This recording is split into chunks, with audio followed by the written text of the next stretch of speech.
Hello, everyone. This is FIDE Master Viktor Neustroyev, and thank you for joining the workshop. Today, we are going to talk about strong squares, or it's better to say strong points. So people are joining, according to what I see. We are about to start the analysis in just a few minutes. Before that, I will try to explain some theory that you need to remember when you to use this strategically important approach. I mean, occupying these strong points and improving your pieces. Okay, perfect. So people are joining, and today we have already 16 members, which is great. If there is anybody who attends our workshop for the first time, can you please introduce yourself a little? For example, which country you are from and what's your FIDE rating? Or if you don't have a FIDE rating, just chess.com or Lichess.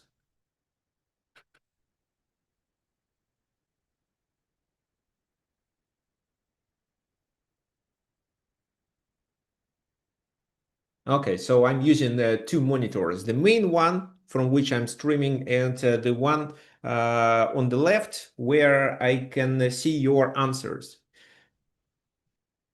Okay, for example, 3 RAM is 2050 on chess.com in Rapid. Well, it's a really good result. My congratulations. Ankit Premot is 2070. Okay, wow, we have a lot of strong players today. But you reached a kind of a plateau and you don't know how to progress. Okay, so I'm sure these workshops will help you a lot. They help you to improve your ability to think strategically, and playing positionally, as well as maybe some calculation skills too. Vanish is no. Wench. Wench is 2014.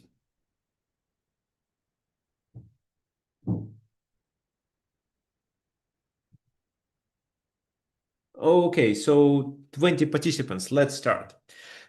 Okay, so we are going to talk about strong squares or strong points. What are they? Let me explain. Well, when you play the game, there can be some squares occupying which your piece cannot be chased away.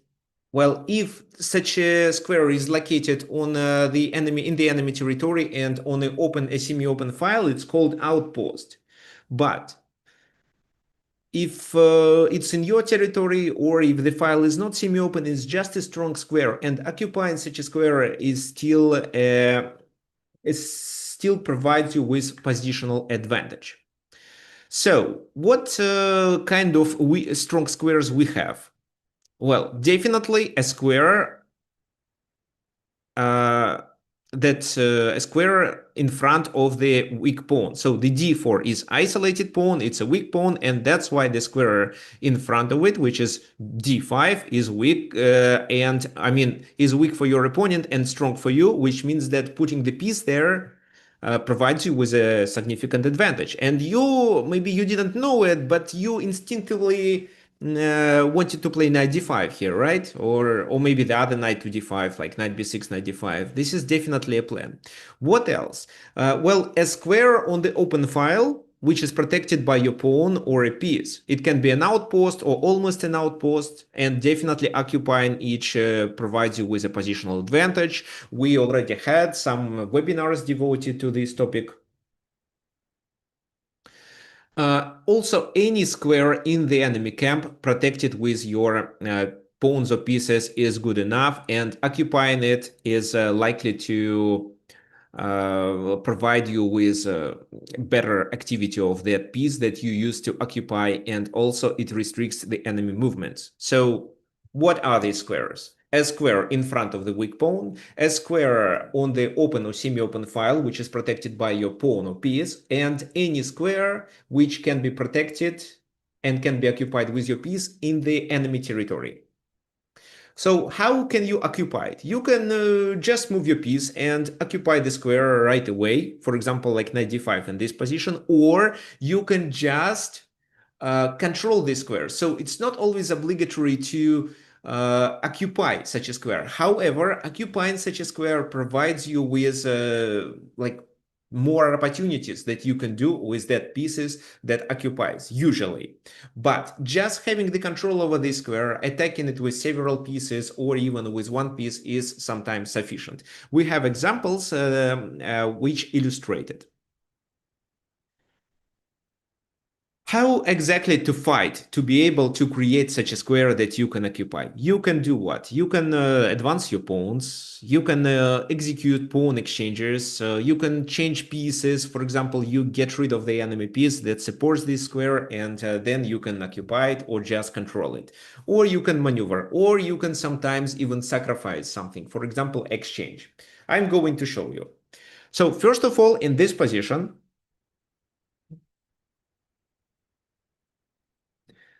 okay, so let me answer the questions. So can you conduct a class about positional play? Okay, well, actually, most of them are about a positional play and not in general, but a specific positional approach or specific team which you have to learn to be able to play better positionally. Yes, strong squares are almost like outposts, but outpost has a certain definition. It should be a square located in the enemy territory on open or semi-open file, protected by your pawn.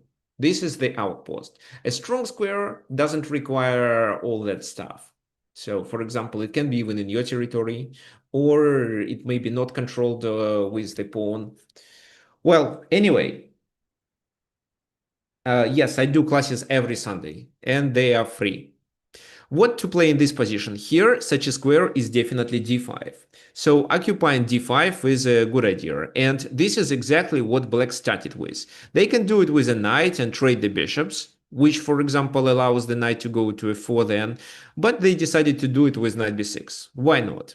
What white should do in this position? Well, white had several possible plans. They understand that this knight comes to d5 and nothing gonna happen. I mean, nothing can be done to stop it. So they probably should do something what they want, like this and this threatening there.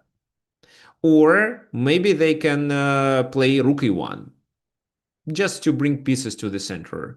Or maybe they can play knight e5. Well, the pawn is not hanging, it's poisoned. But they played knight e4, trading pieces. That's okay.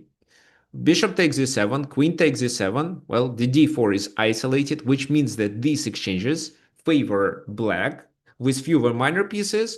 The pawn becomes more a weakness, and the main problem is that such a weakness can be protected only with pieces, and there is no sufficient activity to compensate a weakness. So bishop takes e4. The game continued with rook f d8. However, it was possible to trade more bishops.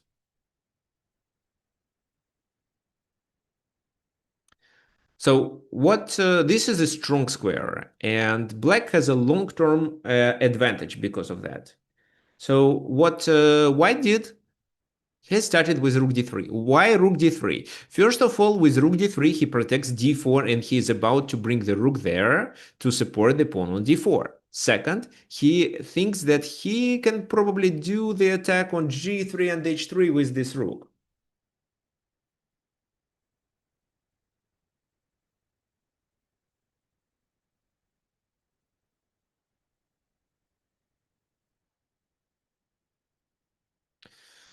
Okay, what did happen in the game? So black traded.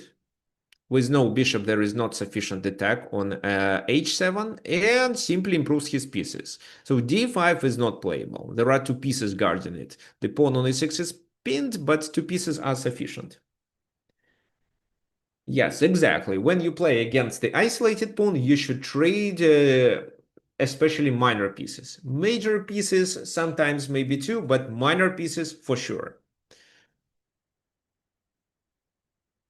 Rook fd1 was played, and finally black occupied this weak square with their knight, making this knight a really good piece and also invulnerable to any attacks. For example, in order to attack this knight, they have to bring the knight to e3, which requires 1, 2, 3 tempi, and 3 tempi may be decisive. Okay, there is a good question from Brian whether rook c2 is a good candidate move. Well, it seems interesting. What we should expect. Yeah, this is a possible candidate move for sure. What they can do, the b2 is hanging. Should they save it? I don't know. I think they should do this move, offering a trade. What else can be done? Some counterplay with this tricky move, because this is a discovered attack. So, of course, rook takes b2, but then rook a6, and white develops some initiative here. That's why I don't think it was so favorable for black. Georgiev suggests d5. Yes, d5 looks interesting. So d5, you cannot take on d5. You simply... No, you cannot play d5. You simply don't have enough defenders. Let me show you. So this, and this check on e1, this check on c1 doesn't win the game, just knight e1, and the pin still exists. So this is fine. That's why after d5, probably rook b2, but then this is a weakness. So d6 is a possibility, but I like d takes e6. So it's already suspicious because you have to deal with the back rank. So rook takes d3, queen takes d3, threatening a check. What then? Then f takes e6, and then I don't know. Well, it looks like you win a pawn, but is it enough? What about queen d4? Let's say it's a double attack. You have to play knight c4. I don't know. I cannot evaluate it. Sorry, I don't see. Well, knight e5 means queen b2. If just rook a2, it's queen d8, which doesn't lead to a checkmate actually. But I'm sure it's quite unpleasant. Because rook a2, I can just take there, and then white has a compensation for the pawn. But they can try this move. If queen captures, it's over. But maybe this is sufficient. Queen takes rook? Where? E takes f7 first. Okay, good point. So rook takes d3, e takes f7 first, and then queen takes rook. Yes, that's enough. I think so. You're absolutely right. Because what? The king takes, if the king takes, then it's knight e5 or something like that. If queen takes, it's queen d3, and after rook a2 or queen a2, it's queen d8 check. So the king is in a danger and the knight is lost. So rook c2 looks very suspicious. After d5 and after rook a3, you experience serious issues. But definitely, I'm sure that during the game, Akiba Rubinstein calculated this option too.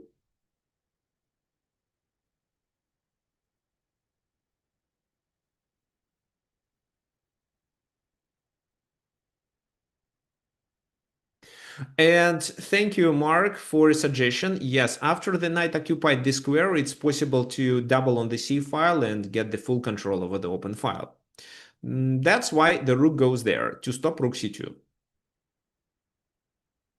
Knight goes to f6, queen goes to e3. What now? The d5 is under your control. That's absolutely right. So d5 here cannot be played. No, well, d5, knight d5. Oh, actually, d5 is a threat at the moment. d5, knight d5, rook d5, rook d5, rook d5, rook c1 is a blunder. There is a queen on e3. So what do you think you have to do? Well, you can go back to d5, of course. You can block d5 with a rook, but what is the best option?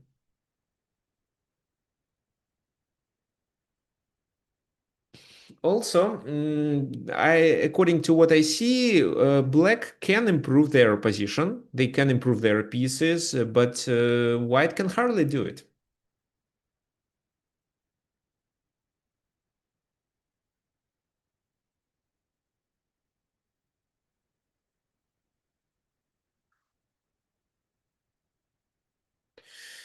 Okay, so Max suggests b7. Since d5 cannot be attacked, rook d5 is an option. Yes, rook d5 is an option too. Queen d6 I think is a very slight improvement because you are not going to take on d4 with your queen, never. That's why if to place the queen, I would use other squares. So I even think queen b4 is better, but queen b4 than this move. And queen a4, and you have the control over the c2 square. I like rook d5. But if you play rook d5, you cannot play rook c5 then. And one of my plans is actually to double on the c file and invade the enemy camp. So that's why black would better play queen b7, exactly what Max suggested. Why queen b7? Because it controls two squares, this square and the e4. So which means that you can play knight e4, you can play queen d5 and make the pawn more vulnerable. H3, H6, just prophylaxis. Why so? Because again, white doesn't have a chance to improve their position. They play rook a2 move, and having the strong square, the d5, means that you can operate through it. For example, Mark suggested bringing the rook to d5. Before that, there was a knight on d5, and all these moves are reasonable. So in the game here, the queen goes to d5 to attack a2. So you see, you can, by having the control of this square, you can use it to maneuver with your pieces, and depends on the position, you make you create problems. Because how to win? Well, black is slightly better, but it's not winning. That's why you have to provoke weaknesses. Well, just knight d5 in this position doesn't seem to work. What for? If you want to occupy 4, then I would agree with you. But what about this move? Then you have to move the queen, and only then consider knight f4. But then knight f4 is not a big issue. Knight f4 is a problem when the queen can attack f3 and g2, because then there are some tactical strikes like knight h3, or even knight g2, and then you maintain, and then you take advantage of the pin of the knight on f3. So now knight d5 isn't as good as queen d5. Queen d5 provokes a weakness. So a3 possible. The game continued with b3, which is slightly better because there is a control over this square also. Uh, the game continued with queen d6. Why? Because b3 was played, and after b3, this square became weak. So rook c1, and black played knight d5 to control it. Queen d2. Well, let's decide what we can do. So here we have a few options what to play.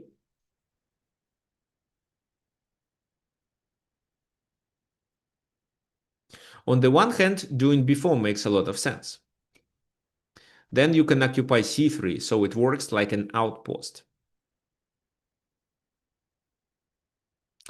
I like this idea, but what I don't like is that c4 becomes available for white pieces. So queen a3 looks like a move because it provokes a rook trade. It seems so. Knight b4 can be played to attack a2, so I like queen a3. What they are going to do. If, let's say, rook takes rook, and then they do something like that, then we can invade the enemy camp first, king moves, and here you can decide what to do. You can play queen d6 move, which I like a lot, or you can just trade queens. Oh, well, I like this because g3 then, and let's say, well, queen c6, then knight e5. So I'm not 100% sure that this is a good idea, but it's definitely playable. Maybe we don't have to do it. Maybe we can play a better move.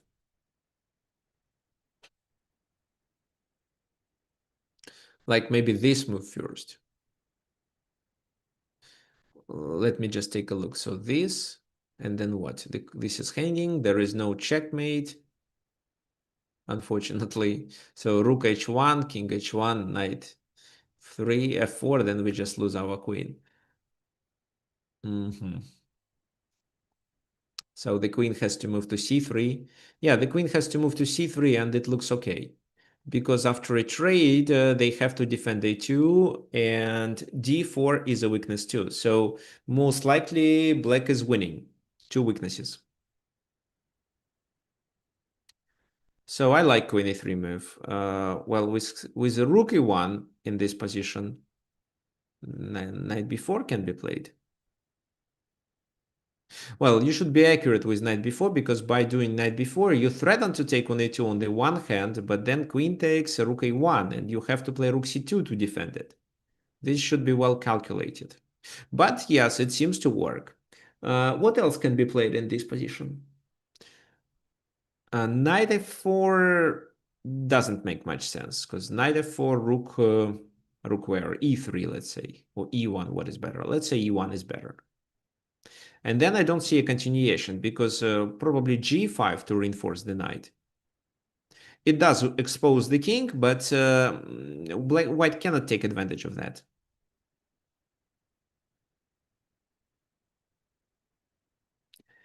In the game, it was played queen f4. Okay, Brian, what's the purpose of king f8? Or you mean knight f4, g5, and then king f8?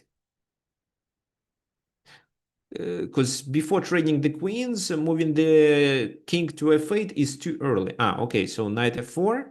Let's say they play rook e1, then g5, and then you can evacuate the king. I don't think you need it. Yeah, I think even on g8, the king is relatively safe. And if you go to e7, then you have to consider the consequences of a d5 move. So that's why I would prefer the king to keep the king on g8. Yeah, do queen f4, pass the game to the end game. So if they trade, you win the tempo. So that's why they played rook c2 move. Queens were traded anyway, rook c2, rook c2, and now they have to defend a2. But how? Well, you should be very accurate because, well, if this, yeah, okay, so then the knight can retreat and protect the pawn on a6. With no queens on the board, the b4 is not attacked. So they played rook b2. Now, what would you suggest in this position?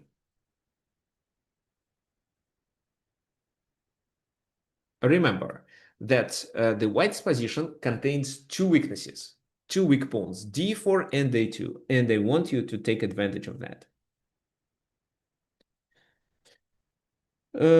Safety of the king is the most important thing. I think this comment refers to the previous position when the queens were on the board. In the end game, especially with only fewer pieces, the king's safety doesn't matter much, and we should bring the king to the place of action. Right. Okay, Erosh, how exactly you suggest to bring the king?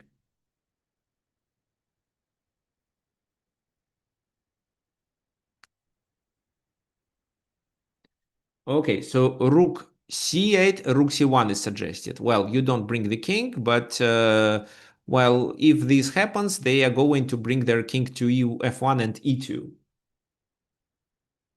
Well, we can definitely occupy the file, that's right, and then we should decide whether rook c1 should be played or not. Right, what else? f6, king f6. Okay, okay. So Brian, you meant to play f6. Okay, because f5 can be played, but this weakens e5. So you can start with g5 actually. And if they bring the king, you do this, king e2 and f5. So you threaten with g4 to win the pawn on d4. That makes a lot of sense. So g3, for example, because the g4 is unstoppable. And then you play so, and then you win a pawn. You are likely to lose the one on g4. And then you can take this one. Maybe there is a counterplay for white because their king is close to the place of action. So I would say we are better, but is it sufficient for a win? Maybe not. So g5 is playable. Rook c8 was played. king f1, and let's attack this weakness. So this, and rook a1. In the pawn is seemed to be lost. They can try a4. And what's your opinion regarding this move? Well, it simplifies this line. With this line, you simplify, and but maybe you can get a chance to win a pawn. Don't you think so? Rook a2, actually, no. If you do rook a2, I think you are likely to experience issues with your knight.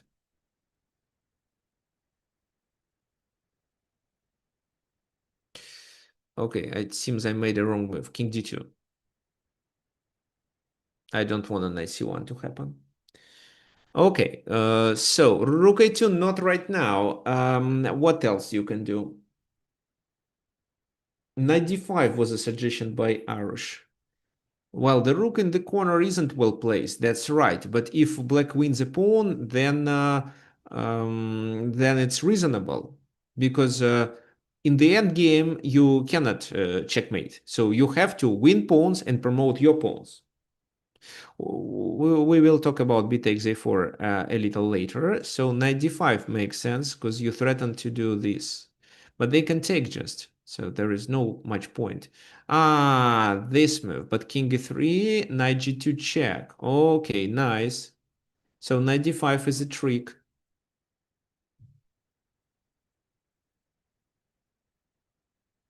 So g3, and then you win a pawn. Okay, yes, yes, it works. Well, there is a check and there is 95, but I don't think it works because if 95, the second pawn is lost. Okay, yeah, 95 is a nice move. What could happen instead? B takes a4, b takes a4, just rook a4. Because rook a2, take, and king comes to the pawn on a6, it's too risky. But with rooks, it's fine. You're a pawn up, there is not much they can do, and yes, it works. So that's why a4 doesn't save the pawn. Well, with extra pawn, it seems to be winning. They played king d2. Rook takes a2, and yes, the knight is not well placed, but this time, because of the pawn on that can go to a5, the knight escapes. Even the knight escapes right away to b4. So they played knight a5, knight escapes, covering c6, knight goes to d7. So with this or with that idea,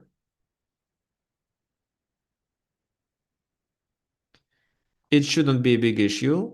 That's why here black wants to bring the king to f7. g3, prophylaxis, king goes there. You may ask me, what about knight c5 here? Well, knight c5 isn't attacking this pawn. For example, king f7. And if king c3, then knight d5 is check, which allows us to save the pawn, even with knight c7.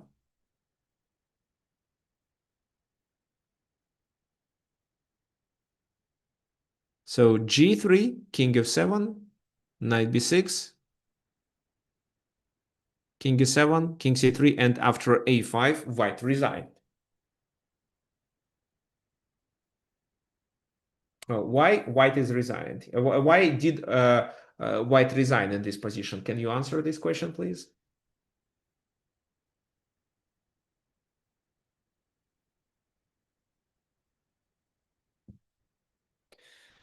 Yeah, the knight is trapped, and because of that, we can trade knights. And with extra pawn, we definitely win this pawn endgame. So what else they can try? Moving the king doesn't work well. We just come closer with our king. So let's say something like that. Something like that, and then knight a7.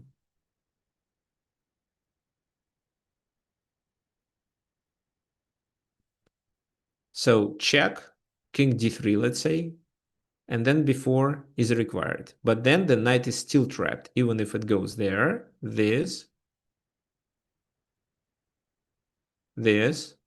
another check.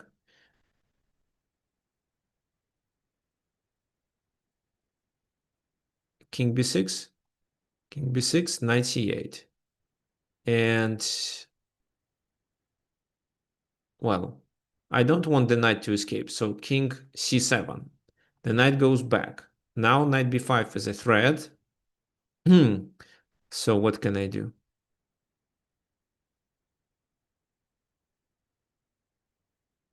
Well, it's not really a threat. Now I can Knight play f4. knight f. What? f4 is occupied. I mean attacked.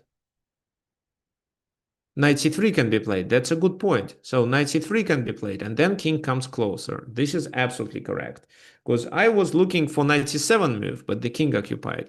Knight c3, and this is winning. If knight e7, I think it's winning too, because our next move is king b6, because I covered the c8 square. So if the knight goes there, it's king c6 first. So I'm not allowing any squares. And after this move, king b6, the knight is trapped. So both moves work, this and this. So this is how the endgame was won. Let's make a summary of what happened in the game and what was that factor that allowed black to win the game.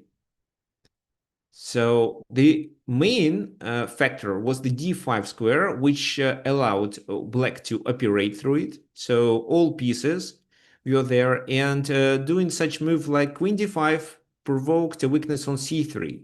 After trading queens and invading the enemy camp, so a2 became a weakness too. After invading the enemy camp, the a2 pawn became a weakness. And the second weakness was the d4. That's why this knight couldn't fully participate neither in attacking actions, for example, attacking our pawns, neither on supporting the pawn on a2. So through the control over the d5 square and through maneuvering, and because of maneuvering through this square, we managed to create weaknesses in the enemy camp, occupied the open file, invaded the enemy camp, and finally captured the weakness on a2.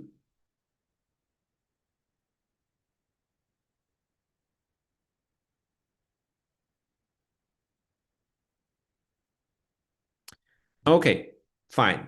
Let's continue with our next example. So the game continued with this move, knight f2. Black was lucky to get the control over this important e5 square. So if only we move, the bishop becomes more active. If we move the knight away, the bishop becomes active. The knight also blocks the pawn. Well, so we should keep it. What should we play in this position?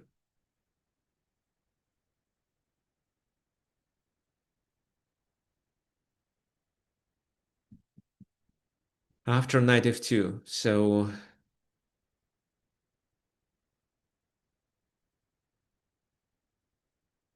okay, error suggested knight e to knight e7 to c6. Okay, bishop b7. So okay, Max, I want you to think about this move. So are you really making your bishop better?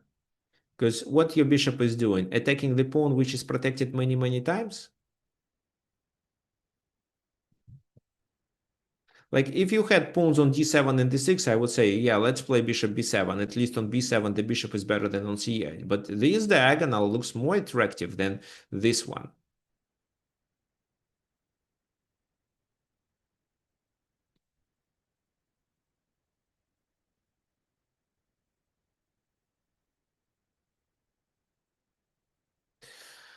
Okay, so h5 and h4. Okay,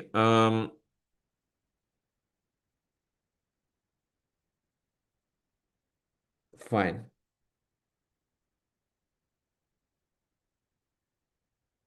Okay, so do you want me to go and discuss a previous position? You said the knight moves when king, but his king can defend it. How? With king c4? I think it's still losing. Uh-huh, okay. Oh, okay, if you want, we can quickly go back to the end. So I played knight e7. King b5, this, and the king can defend it. What's then?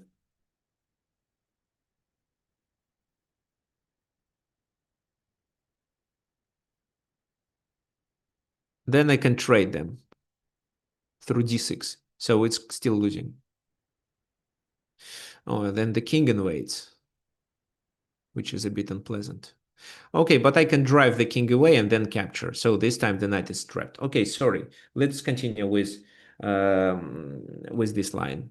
So Brian suggested h5. So h5, what for? I don't think there is a huge attacking potential because, okay, let's say you do h4. First of all, what if they take? Because your king is exposed too in such a case. They can even continue with h5. So probably h5, h4, and then you instantly have to play rook h8.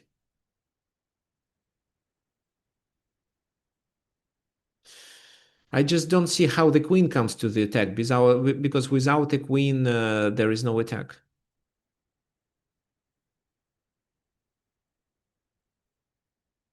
Okay, so let's say this, knight f4, h4, they take, rook goes there, then they can play h5 if they want. Not sure if they really want it. The queen can join through c7.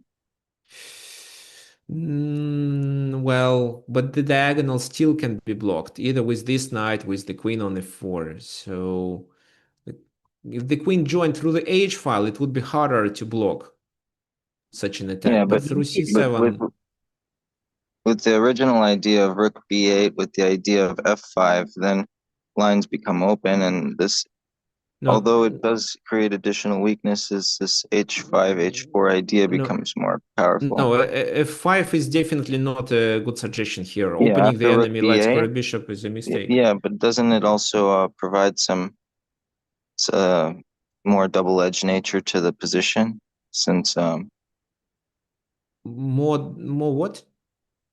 doesn't it make the position more double-edged, so it could Uh-huh. provide some chances for white to make mistakes.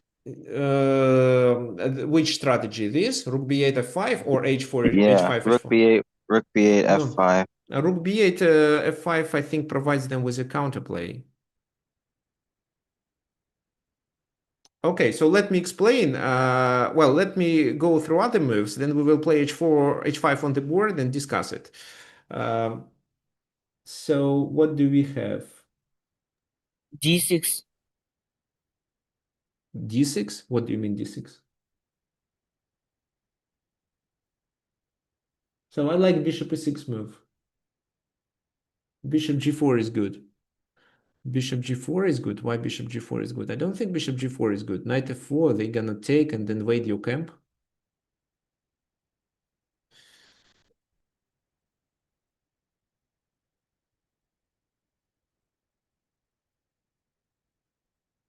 G6 is the best. G5. You mean G5 is the best. Okay, I got the point. B5, C4 can be the plan, but you allow your opponent to do something specific, which is very important for this position, and I'm going to explain why. So I like bishop e6 move. Why? Because after knight f4, you can just play bishop to g8 or f7. What is better? Maybe f7 is better. We don't blunder here, but then we can do this, drive them away, and knight d5 is always a pawn sacrifice. So that's why this is a playable position. And then if we want, yes, we can prepare this strategy. This is one possibility. As for h5, well, okay, let's say oops, I played the wrong move. I wanted knight f4. Then this, h4, and the whole strategy seems already suspicious. So let's say this. Should they play h5? I don't know. But what about this move?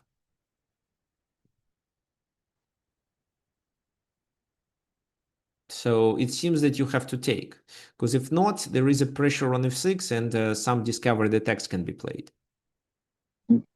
Maybe not such a big deal though. So let's say Oof. rook h4, going right into it. Okay. Okay, rook h4. So I cannot play knight h3, which I originally wanted. So let me do what? Knight f6.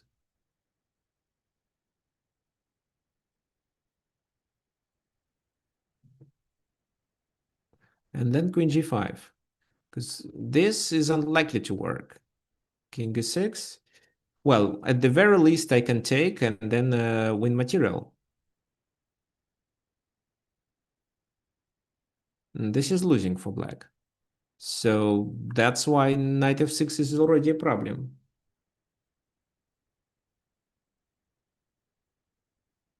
Well, and there is also the second scenario. What if they don't take? What if they move there instantly? How to attack?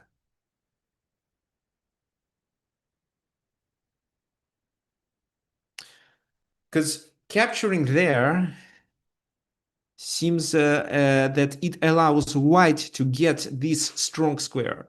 For example, well, maybe you have to make this move. Maybe you move the bishop, but if you move the bishop, you drive the bishop away from the very important c8 diagonal.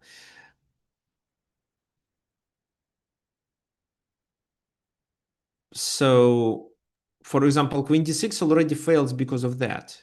Maybe bishop b7 works and you can win a pawn.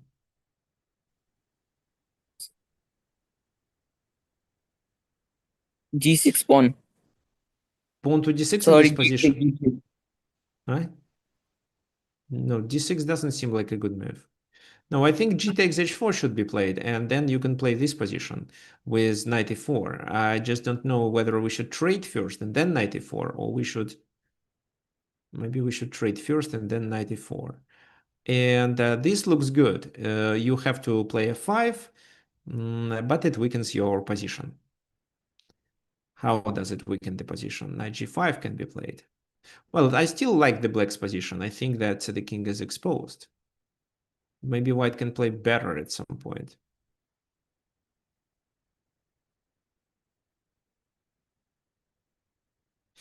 Yeah, okay, knight d5 instantly doesn't work. They'd better take. Okay, fine. So we discussed h5, h4 plan. The best move was actually g5. So Winston suggested it. Before Winston, I think Raivand Khan suggested it too. G5, because it stops knight f4, and this is how you prevent any counterplay. And then if you want, you can prepare your pieces and do b5, c4. That's right. But white wants a counterplay, so he starts with b4 first.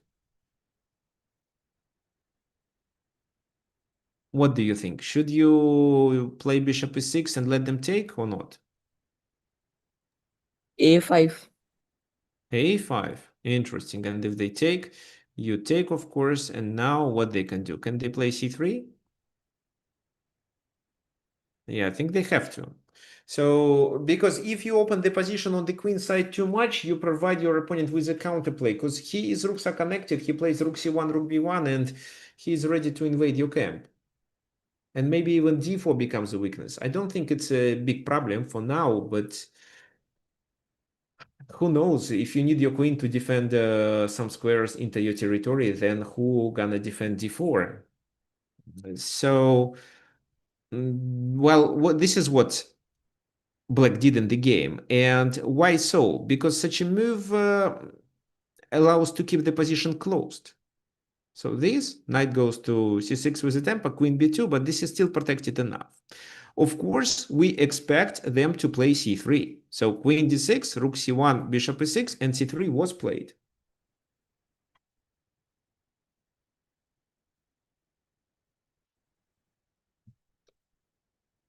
Well, the position looks unclear, but if you analyze it in details, you probably can make a conclusion that black is slightly better, like around minus 0.8 or something.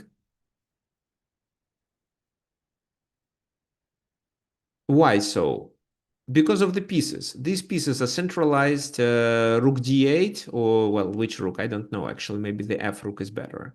Then take, take, And you can occupy these, you can attack d3, so black pieces are better because these pieces are stuck. Well, the knight on e2 not, but these two definitely do not do much. What do they do? This is a bad bishop. The knight doesn't have squares. The only thing it does, it defends the pawns, but he was. It would be better if white was attacking something with these pieces. So, well, if let me see what the engine says. Okay, so I said 0.8, it's actually minus 0.9. I'm almost correct. Um, well, rook d8 was played, but the a rook. I would play with the f rook. Rook fd1 and rook f7. So he wanted to double. The d4 is well protected. Rook c2. And how to continue in this position? So with rook c2, I don't really see what they want. Maybe they want to double on the c file, but is it possible? Yeah, maybe it is. Anyway, what would you suggest for black? What black can do to improve their position and still keep these pieces bad? I will go for c3. So you want to take on c3? And then? Queen takes. Oh, I think queen takes. Oh, yeah, the queen takes. Okay, and then? Uh, and b4. b5, you mean? Ah, knight And b4. b4. Knight b4. Then maybe he will go for rook d2. Then we go. Then we take a pawn on a2. Okay, interesting. Let's make these moves on the board. So d takes, queen takes. Knight b4. The rook is hanging. Then rooks go on d2. b2. You want to take.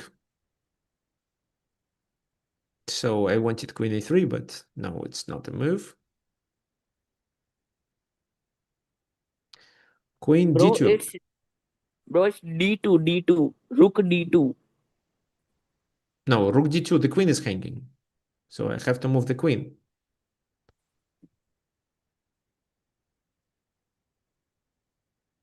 What do you want to do? You can try. No, this is not a possibility at the moment. But you can try queen a3 maybe.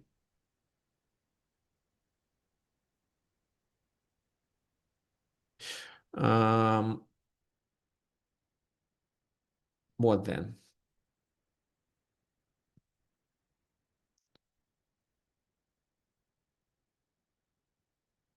Oh, I see. I see what white. What do you think white can do in this position? Erosh, and who else suggested rook a1? With rook a1, you blunder knight c4. Because takes, you lose a queen. So if you take on a2 first, with which rook actually? Does it matter? Let's say with this. Then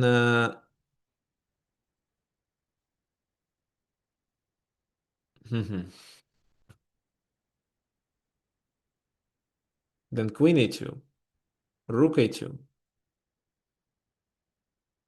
No, this is fine. And this is fine too.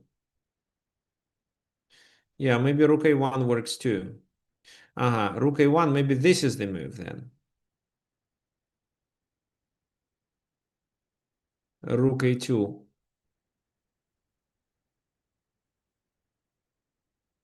Knight b2. Okay, okay. This is how it works. No, wait. Yes, exactly. This is how it works. So takes there, take here, and black has extra exchange.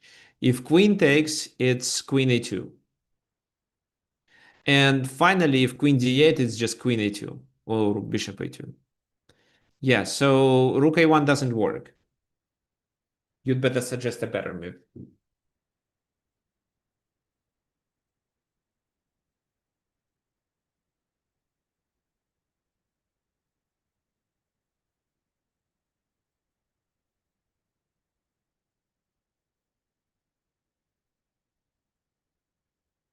Okay, actually d4 can be played because if you do knight c4 this time, then it's rook a2. So the knight blocks. And well, after this, it's this. So that's why capturing on a2 looks, well, it's suspicious, but it looks interesting and should be calculated. Okay, anyway, this so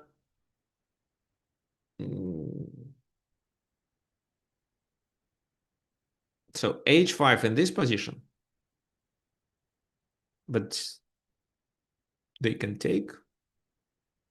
And then what? You trade queens, then what's the purpose of h5? Okay, so h5, what else they can do? Well, you can play h5. It doesn't make your position worse, but I don't think that in the end game, which is likely to happen after this, h5 is not the most helpful move. So it's not a mistake, but I'm not sure if it's a helpful move if we expect the game to pass to the end game. White can do it at any moment. After this, there will be a must trade. So instead of that, you can just take on c3 and provoke this must trade. Queen takes and knight d4, not knight b4. Well, it's an attack, so takes. They pass the game to the endgame, and this endgame is actually winning because this and these are two weaknesses. And the second strong square was occupied. So by doing the blockade over on these squares, e5 and d4, black significantly improved the activity of their pieces. King f1. So this is winning, but accurate play is required. Rook fd7. King, well, how to defend? King e2. And white doesn't have a counterplay, but black can improve their position and create a pass pawn on that side. So I don't think that there is anything that stops the pawn coming to b3. Maybe you can try to trade bishops, but after g4 you cannot. Well, actually, if you do bishop h3, it's possible to win a pawn. You can trade there and then take on d3 with a knight, because by doing it with a knight, you create a threat of knight f4. On the one hand, they can try this move to make a pin, but you can successfully unpin with this strategy. King e1 and rook f4. Because if not king e1, then we can take the rook. So if they play this move, then what?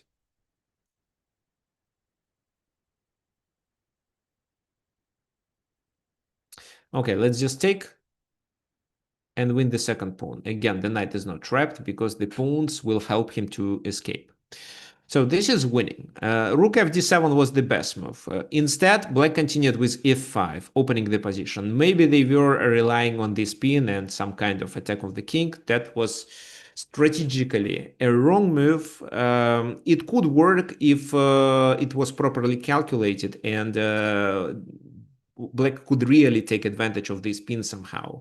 But what they did was only an improvement of this bishop and providing the enemy pieces the e4 square. So bishop here and just king g1 is enough. Rook fd7, bishop f1, everything is protected.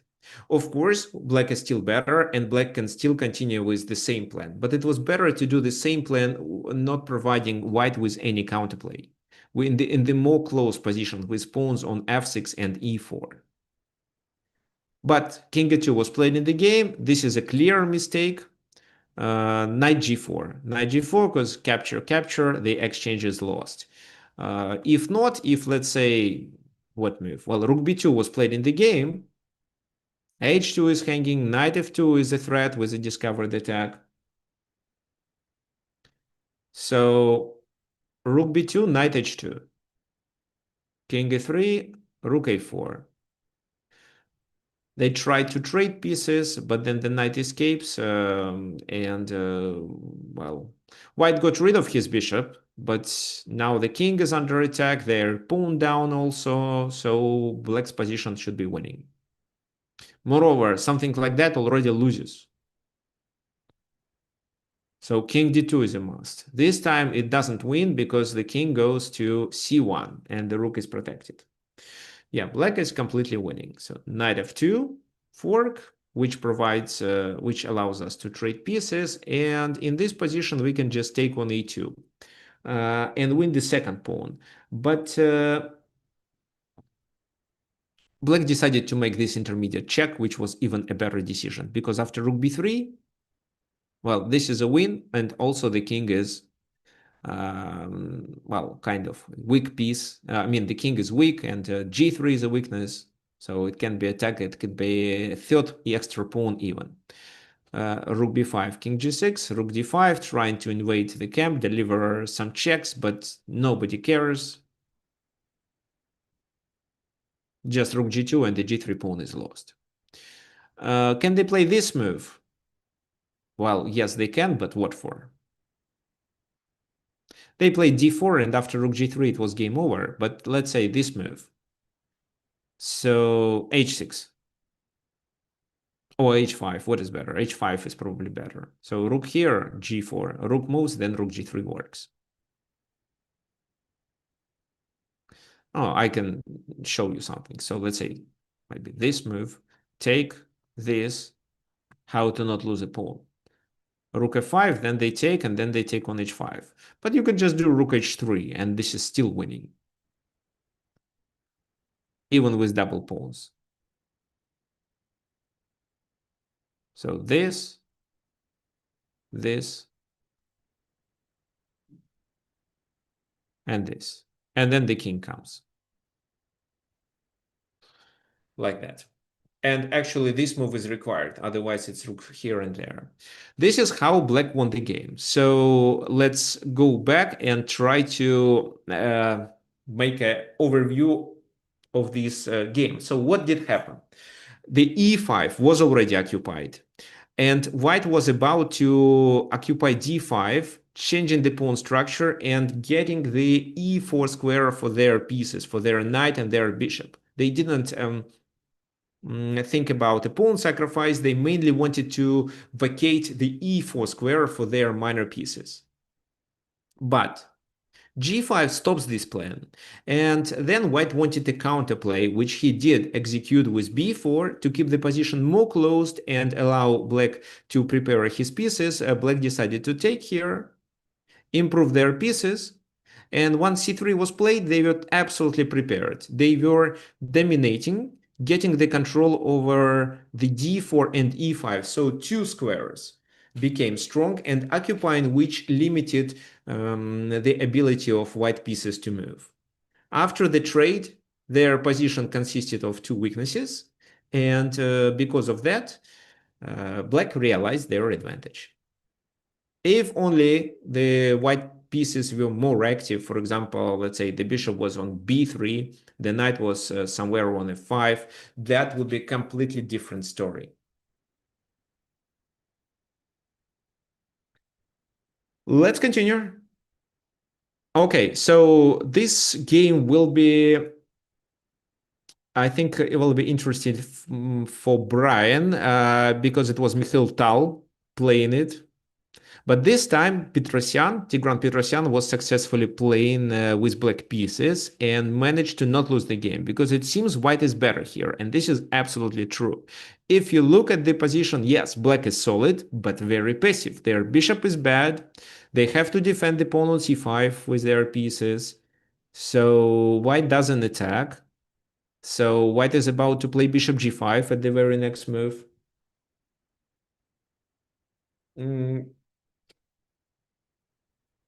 So Mikhail Tal loved unclear sacrifices because he was better attacker than his opponent's defenders. Black to move. Well, okay, so Brian suggested rook f4, but Mikhail Tal was playing with white pieces. It was Tigran Petrosian playing with black. Okay, rook f4, we will analyze this move. Why is his name spelled? Tal Mikhail. There should be key letter. Okay. I don't know. It's his name. Well, if well, he was Soviet chess player. That's why That's why his name was transcribed to English in a wrong way. Okay, so h6. h6 is a suggestion by Winston. Well, h6 stops bishop g5, but doesn't improve the position significantly. What you can do, you can try maybe this move that stops bishop g5, but then after rook f3, they wanted to double, so you have to take, and they have the g file open.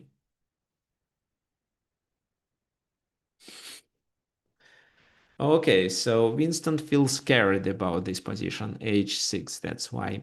h6, I think rook f3 still. So rook f1 followed by knight f6 could be a plan. And how do you defend g7 then? So rook f1, knight f6, and bishop. Oh, the queen is hanging. So queen. No, let me take. The queen is trapped, isn't it? Yes. So the queen is trapped.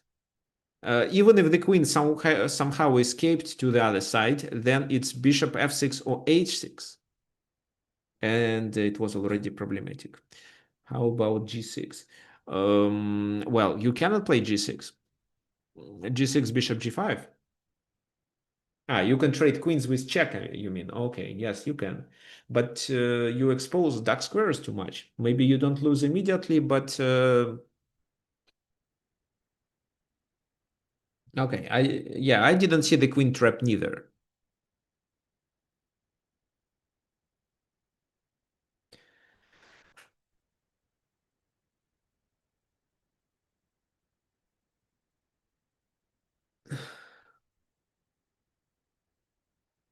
Maybe rook f4 is possible, but it blunders material. Yeah, It's just so black is rook f4 black was the red. move.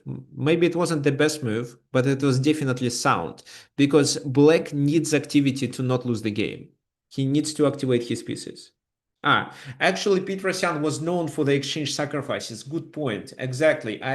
In one of my courses, I offer his game, explaining that sacrifice in exchange allowed him to improve the activity of his pieces, and this game actually can be a good example.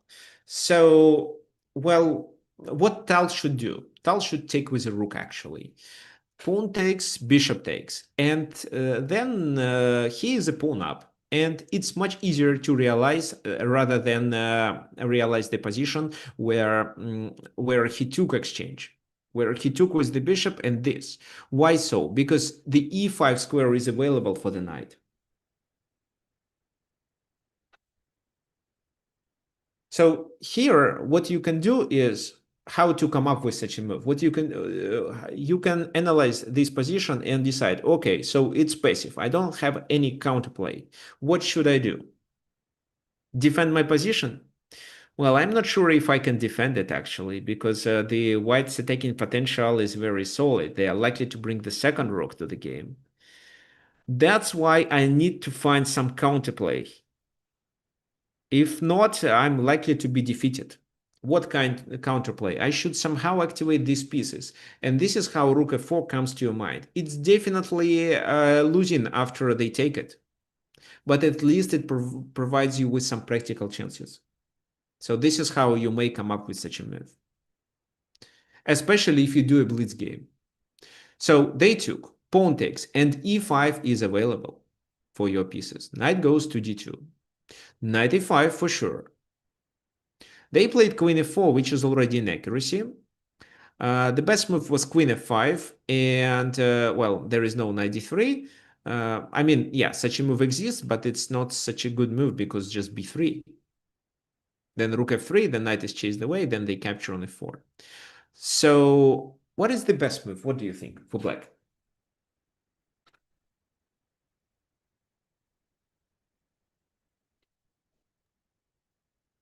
G5. Do you mean g5? Yes. Okay. So Johnny suggested queen h4. Oh no, Josie suggested queen h4. Max suggested queen h4 too. Queen h4. Okay. Queen h4, it's knight f3, I think. Then the knights are traded, and then e5 becomes a threat, as well as rook h3. It's not a threat, but something that you should calculate. I think g5 should be played here. Why this move? Because we reinforce, and en passant favors us. Because now all three pieces can participate, and the queen can participate in the place of action too. If, let's say, h6, threatening to attack, then it's f6, and the king's position is relatively safe, simply because white doesn't have resources to continue the attack. With the only queen they cannot checkmate on g7, we have enough defenders. And they don't have pawns to open the position, because if this, then you just take. So that's why g5 wouldn't weaken the king's position. What happened in the game? Queen f4. So knight d3, knight c4. No, black chose knight c4 move. What did happen? Well, just retreating with the queen was good enough, but after knight d2, queen d2, queen h4 offers practical chances to win.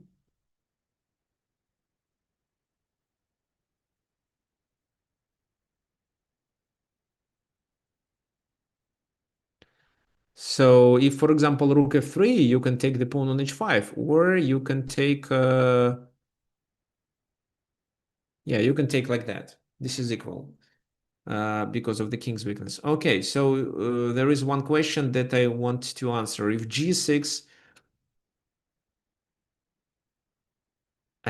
how does white win here? Well, first of all, I like this move. You have to trade rooks then. How do you continue? Because you cannot play f6, it's queen e6. I think then you lose for sure.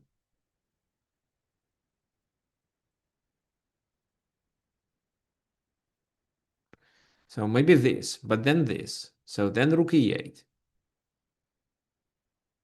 Then rook f7 is a winning move. So rook f7, if king takes, it's this. If knight f6, then there is intermediate. No, there is queen e6 with intermediate checkmate on f8. Oh, intermediate checkmate, and you termine. Discover checkmate. Discover checkmate. Okay, I would say, yeah, checkmate with a double check.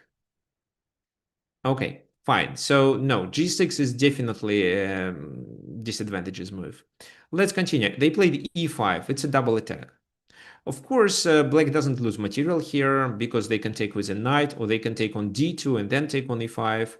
So they decided to take on e5 with their knight, having in mind this discovered attack in future. But knight e4. So the knight cannot deliver a check on f3. The game continued with h6 to prevent this move, as well as this move, which is a potential threat. Not an immediate threat, but a potential one. Just b3 would be enough to prevent c4 or knight c4. The game continued with rook a e1, and that was an accuracy. What's your opinion? How black should play? I'm not asking you to find the tactical strike in this position. I just want you to think logically. So there is no tactical strike which may win the game for black. Just what would you play? This is a tough position. You already have your knight hanging because they are about to continue with knight e5, knight d6, sorry, knight d6, and then queen e5. Wait, can't black fork the rook and the queen? No, With the because of knight? queen d6, because then you Oh, lose wait. two minor pieces for your rook. Oh, okay, okay.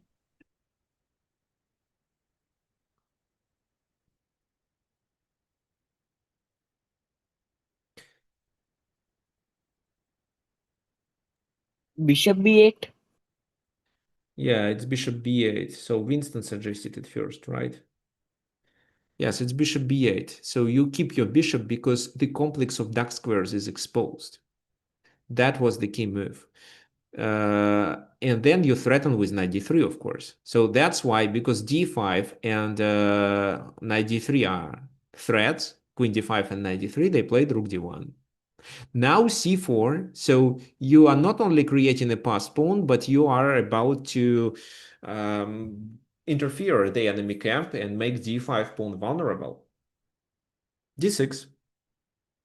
Knight goes to d3 anyway, queen g4. But the dark squares are weakened. This passed pawn cannot be promoted. It's successfully blocked. So bishop a7 check, king, sorry. Bishop a7 check, king moves. What then? f5. How does f5 work?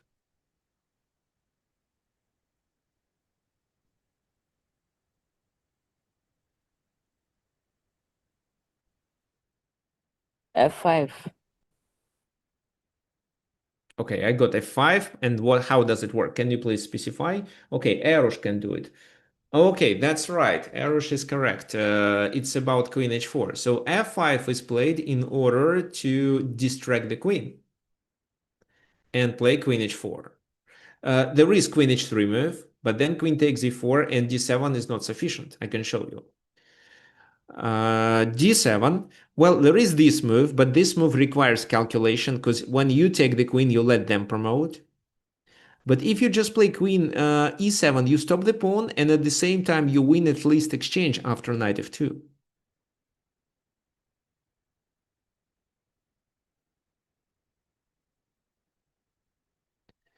So f5, that's why white decided to play knight f6, sacrificing the knight. The idea was that if this knight is taken, it's queen c4 and the knight is lost on d3, after which it seems they are winning. I can show you. So rook takes, or queen takes, doesn't matter. Queen c4 check, king moves, queen d3. And yes, okay, maybe the queen move is better. It's not the end of the line. King moves, queen d3, queen h4. Doesn't work because of queen h3, and white should be winning in this position. So knight f6 was played. Petrosian saw that. Of course, king h8 is the only move. And now queen c4 is still played, but this is not a check. And because it's not a check, there is a huge difference. You don't have to take this knight on f6 right away. You can instead play knight b2. It's better than knight f2 because after knight f2, rook f2. And once the bishop takes, the knight escapes. And here you attack the queen. So the queen moves. You can take on d1. Now knight f2 is a threat, rook f6 is a threat, queen f6 is a threat too. So they take on a7, queen takes d6. Why d6? Because if queen takes f6, then it's rook d1 and the pawn is protected. Well, this is playable, but then the back rank is weak. I think it's actually fine. So take. Or maybe it's too risky because of this pawn. This pawn is closer. So even a6 can be considered, after which I think black should draw the game with a perpetual check. Okay, so queen d6 is better. The knight is protected. The game continued with queen d7, attacking this knight, queen f6, queen d1, and looks like, well, black is better, but it was not enough for black to win the game. The game ended in a draw. But originally, black's position was very tough. And for example, if he took with a rook, there is no compensation for a pawn, and black would lose. So what did happen in this position?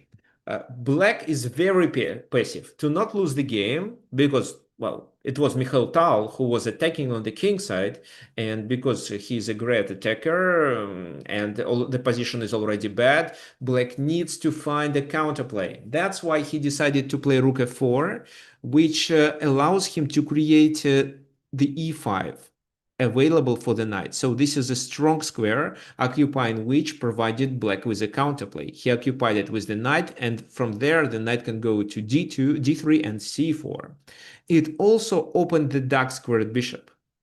Capturing the pawn on c4 allowed this pawn to move further, and then the bishop became better.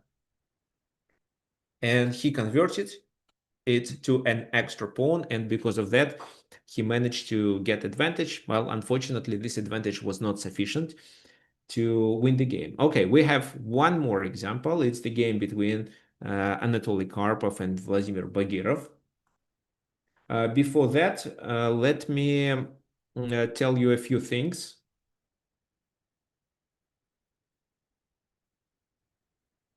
So first of all, as you know, these workshops are free. However, if you like this content, you can support me by clicking this donate button.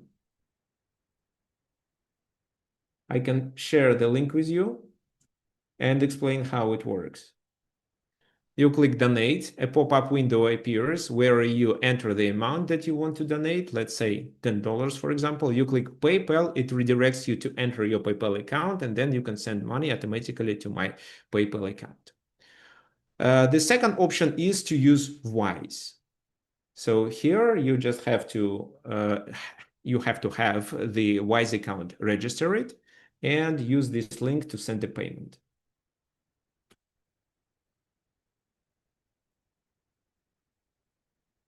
So what is the topic of today's meeting? Strong squares or strong points. And also what I want you to remember, you know that my Italian course was published, the Spicy Italian Game, where I illustrate the concept of bishop g5. It's a dynamic approach to a classical and slow Italian game. It's on sale, but the sale ends today. Well, not today, tomorrow, I think, in 16 hours. If you want to get it, my recommendation is to do it right away, because Chessable stopped doing sales often. So the next sale, I don't know when it's gonna be. They didn't inform me, but I think maybe in a month or 2 or 3 months. And this course is actually great. It's dynamic, and you see all 6 Chessable users who rated it put 5 stars. So my recommendation, what it covers, just let me show you. So purchasing this course is also a way to support me. For example, I'm just going to explain the concept. Okay, I should open the next one to explain it. Oh, okay. So what was the concept? Bishop g5 was played. It provoked h6 and g5 as weaknesses. And now by doing d4, white opens the position and gets a counterplay with e5. So black should be in the trouble after that. So the key idea is to provoke weaknesses on the king side and then take advantage of it by opening the position in the center. Of course, there are many other lines, and in many of them you have to use different approaches, but the key idea is to take advantage of h6 and g5, which are very, very likely to be played. In all my games, after bishop g5, I had h6, g5. Fine. Let's continue with our topic. We have one more game to go through.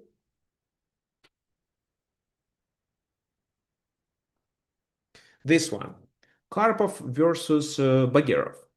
Well, c5 was already played. Maybe actually it was from Caro-Kann. Caro-Kann with the pawn advanced to c5.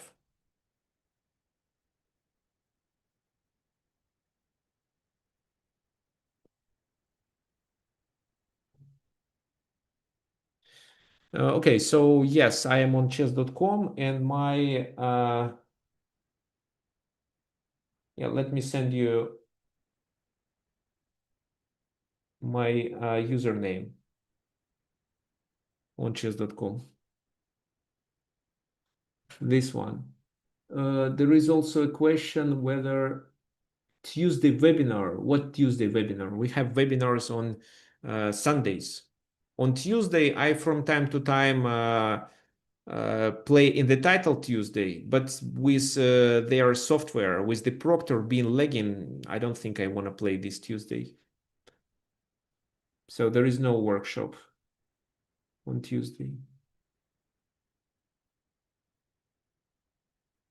Okay, let's discuss this position. Am I sharing the screen? It seems I am. So c5 was played. It was white to move. White played knight a4. They sized space. Then, well, they are using this strategy of strong squares, trying to get the control over the c5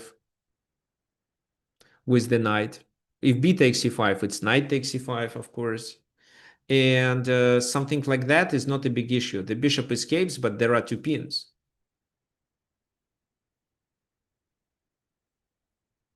Rook b8 was played. And of course, rook c1 to reinforce the c5. Pawn takes, knight takes. Bishop f6. Now what? What would you do?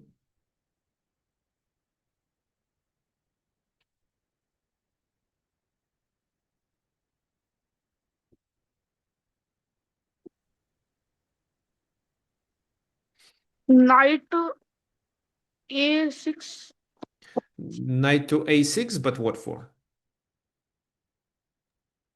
For attacking the rook and also attacking or also opening the rook of our rook, opening the rook.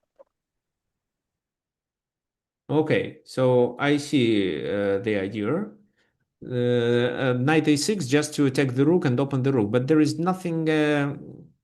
I mean, you don't achieve much with this. What? You attack there, but how you can take advantage of that? I like the suggestion of Brian with a3 b4. You reinforce your strong knight on c5. And you also don't allow your opponent to use these squares to attack your position.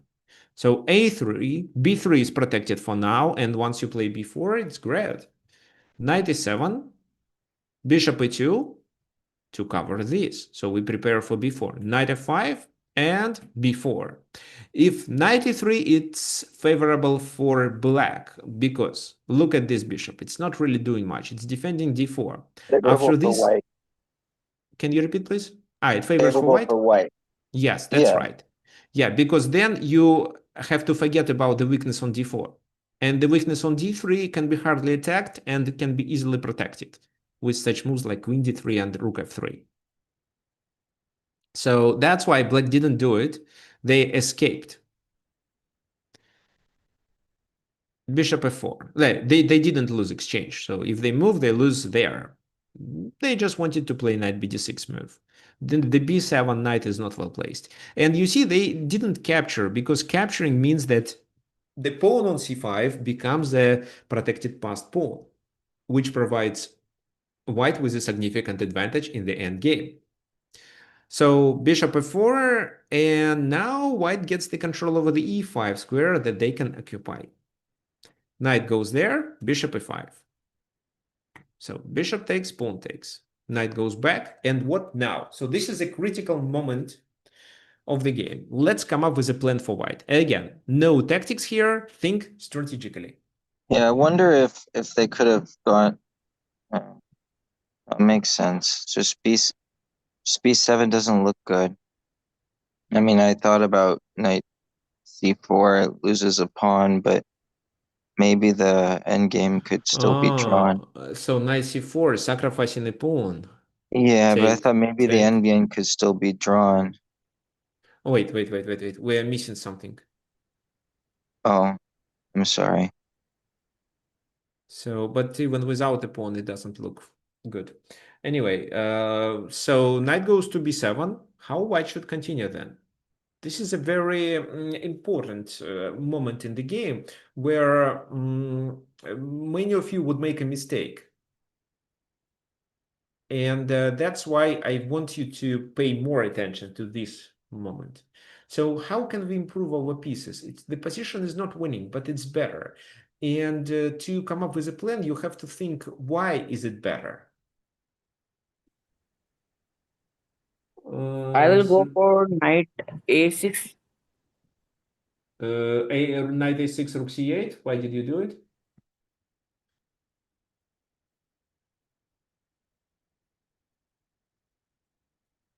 Okay, queen a4 is interesting move. We can discuss it a little later. Knight. Yeah, I mean, I like f4 that was suggested. Knight b3 looks good to take over the d4 square. And then I don't know what else. Rook Okay, fine. e1 could be So played. f4 definitely no. Let's talk about queen a4 and of course knight b3. Rook e1, what for? The file is closed. Maybe rook d1, but oops, rook d1, but maybe you first have to move the queen. So queen a4 is interesting. If queen a4, it's knight c5, b takes c5, and queen c7, and he holds a blockade of the pawn because even with the queen is not a good piece to blockade, but this time you just cannot attack this queen. You don't have a knight, you don't have a dark-squared bishop. So you can advance the pawn. You may lose the e5 then. So that's why I don't think it's so favorable. f4, let's say, to protect.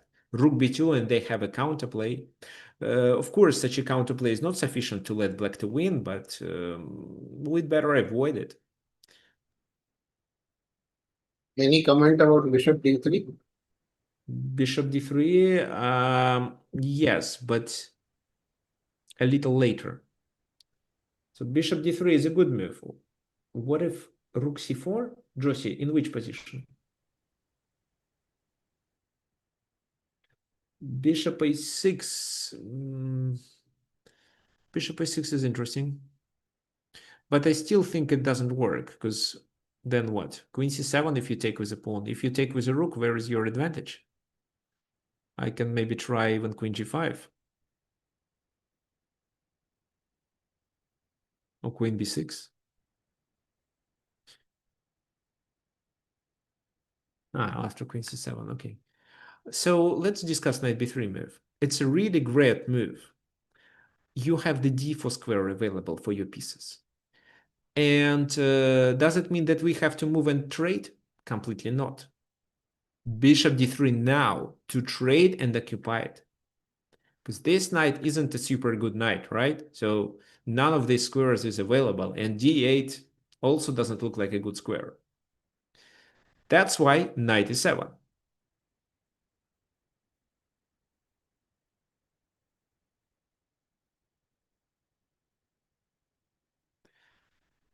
Well, you can play knight d4 right away if you King want. h1. You want to play f4? Yeah. I have a better suggestion. Queen g4. Why? To play queen d4. And then you don't need king h1. And the endgame is still favorable. So here, black was a little scary about the attack. They should play knight g6. But what they didn't like is rook c3, rook h3, and some checkmate on h7. But this checkmate is not actually achievable. It may seem risky, but what do you think black can do to neutralize these threats?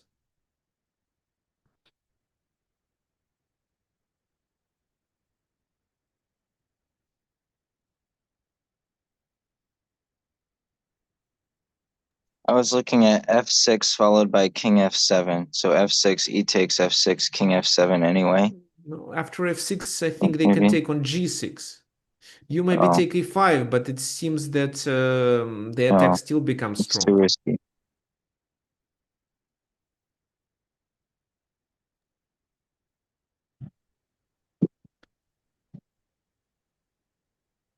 Okay, Sriram, I see the line you suggested, but we already moved forward.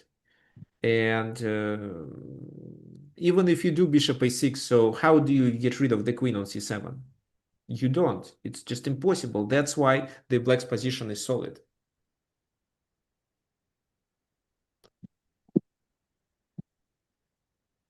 No, they won't let you do it. They're gonna play rook b6. Yeah, I'm talking about that previous line, so don't pay much attention to it.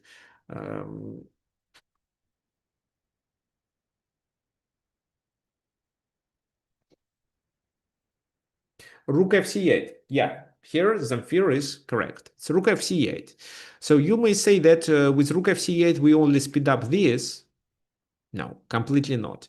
Their queen, the white queen, can go to the h7 or h8 only through h4. There is no other square. And that's why with rook c4, you simply stop it. They can play queen g5, and maybe they can somehow get rid of our rook and then play so, but queen d8 absolutely neutralizes this threat. And after that, if you imagine the queens are traded, I would say that black is even slightly better, but just very, very slightly. Because they have the file open. They control it. That's why here, if such a scenario happened, rook fc1 would be the move. Rook takes c3, rook c3, and white has the file open. And maybe in some case he can play rook h3, queen h4, but you'd better start with queen h4 first. However, be ready for this. Maybe queen d8, then let's say knight d8, you can play rook c7. And this is where the endgame is definitely favorable for white, and white is almost winning. Yeah, this position looks good. But not rook h3, queen h4 immediately. It can be easily parried. But black was too scared and he played f5, allowing queen d4. Now trading means there is a weakness on e6, there is an open file to invade, and the knight is well placed on d4. d4 is a strong square. Well, now we can make a few moves just to illustrate it. Queen d4, knight d4, king f7, bishop goes to a6. So rook c7 is the next move. After which I don't know how this knight moves to d8, probably, but then doubling the rooks, capturing a7 are our possibilities. Is there a room for this move? No, I don't think so. You cannot take with the rook. You have to take with this knight, and then rook c1, rook c7 is coming anyway. Yeah, or even just knight c6 there. Or knight c6, actually. Yeah, with knight c6, we even win more. Right, knight c6. So that's why nothing can stop rook c7. That's why the queens were not traded. So he plays knight d8, protecting there. Maybe he threatens to take with a rook. The game continued with b5. It stops knight c6. Because knight c6 would be a double attack. g5, not sure of what for, definitely not for the attack, but maybe preparing for the endgame and trying to secure, well, trying to get this square available. It also stops f4, which makes the pawn on e5 weaker. That's why, well, that was probably the black's plan. But a4, knight comes to g6, and your turn.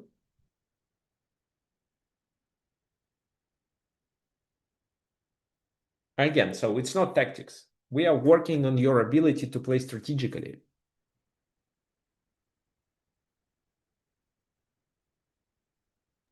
Rook e1.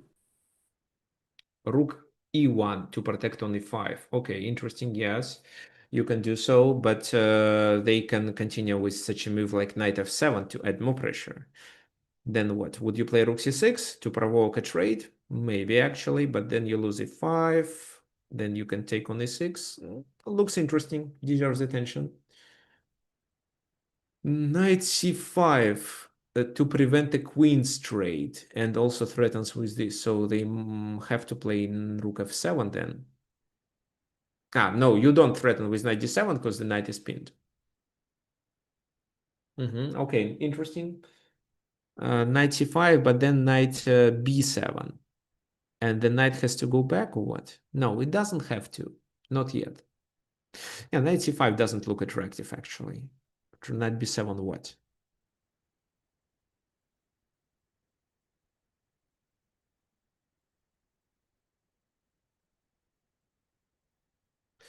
Rook c5, knight b7.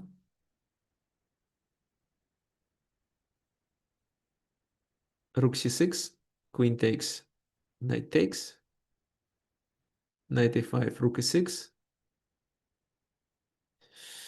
I don't know. The d3 is hanging. For sure not. Okay, a5 first. Okay, a5, queen d4, knight takes d4, knight e5, and you have your knight hanging, so it's unlikely to work. If you play rook c5, then I play knight b7. Rook c6 is played, queen takes queen, knight takes queen, knight a5, and this is a fork. So you are in trouble. No. Okay, if you joined the workshop in time, you could have heard in the beginning of this event that I told you that you can use these strong squares just keeping the control over them. So it's not actually required to have these squares obligatory occupied. You just need to control it. Oh, well, if you trade queens and then you play rook c7, you at least lose on e5, and then you have to solve the problem with this bishop on d3. The game, it was just this move. Why this? Why a move of the queen to the corner is such a good move? First of all, you protect e5. Second, you support a5. Can they continue with knight f4? Well, I think such a move was played later in the game. No, it wasn't. Okay, yes, they can, but I think it's time to give up this knight bishop. Let them take, because you don't really need it.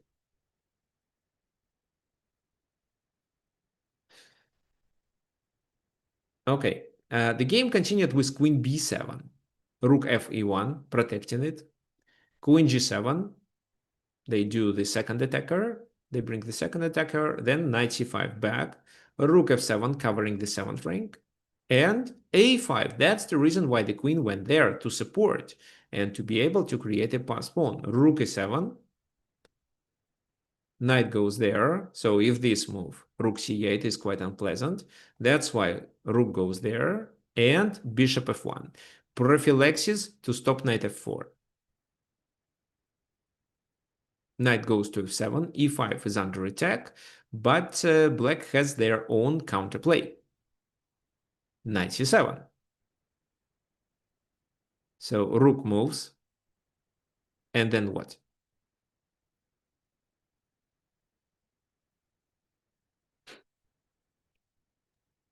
I will go for rook c6.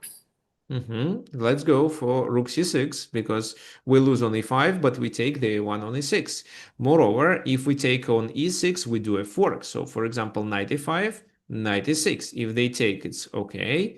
If they don't take, but move the queen, then we take on d8 and protect on c6. So rook c6, they have to defend e6, and they don't have enough attackers on e5 then. And we are completely winning with a passed pawn. A takes b6. Moreover, in this position, you don't really have to take. You have a very well-placed knight, so you can control the a8 square. So let's advance it. a7, a8. How do they stop it? Only at the cost of a rook. So knight h6, attacking c7. Rook goes there. I think a7 would be already fine, but rook c1 provides white with more advantage. Knight g4, well, some kind of a counterplay, but nobody cares. This move, knight a5, just rook goes back. How do they stop a8? Knight c4 was played, but after a8, they have to sacrifice their rook, and, well, then you have a rook versus 3 pawns. It should be winning. This move was played, but rook a2, and after that they resigned. I don't know what exactly was played here, but white is absolutely winning. So the most simple way to win is to take on g7. So king takes, let's say. Then rook here. Rook a6, or just this move. Let's trade rooks and then attack this pawn from behind. This is winning. Fine, this is how the game ended. So the main thing I wanted you to remember is this moment of the game. When a d4 square was under your control, that was definitely a strong square, which means that having pieces on these squares allow these pieces to get better, allows you to have some activity, and you don't really have to always keep a piece there. You just need to have the control. So just moving the queen, but keeping the control over these squares allows you to win the game. Also, the queen from a1 supported the pawn activity on the queen side, the pawn storm. Fine. So this is what happened in the game, and this is what I want you to learn. So create strong squares in your games and exploit them by maneuvering through them with your pieces. This is how you can get some initiative and play for win. Fine. So thank you for joining. Do you have any questions? And also, if you are looking for individual lessons, you can message me at tricksofchess@gmail.com. We are doing group classes. So if individual classes are too expensive, we are also doing group classes. So if you're interested, please message me. I'll explain the details. Do you have any questions regarding this event?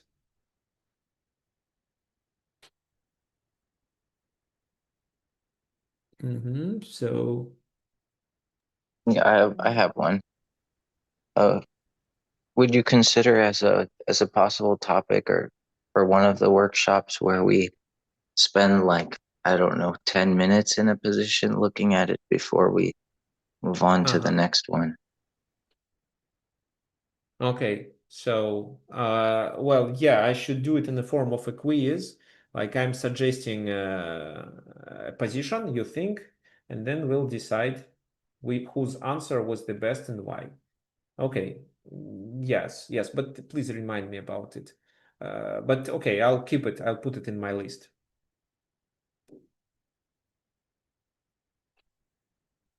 Okay, so, but why not c6 bishop c7? Oh, maybe we can do a poll on it with a list of options. Okay, good point. Okay, where was that line with queen on c7? Let me find it. Not this.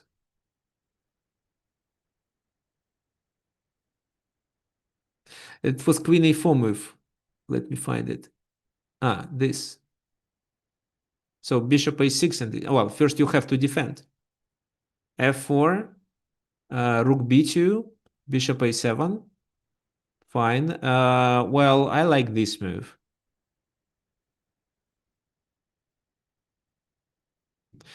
Maybe it's too early to play such a move. Let's play this first. So I want to play this.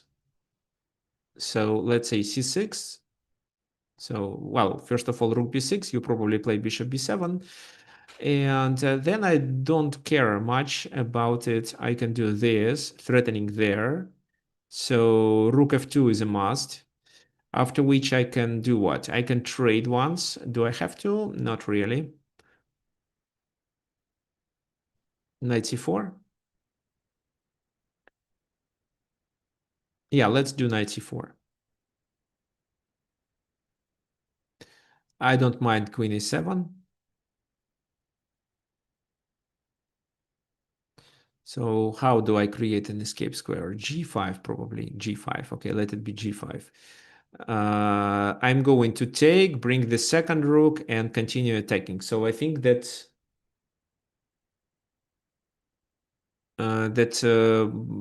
white is losing already. Is the c6 free pawn? No, it's not, because if you take on c6, it's queen e8 and you lose it.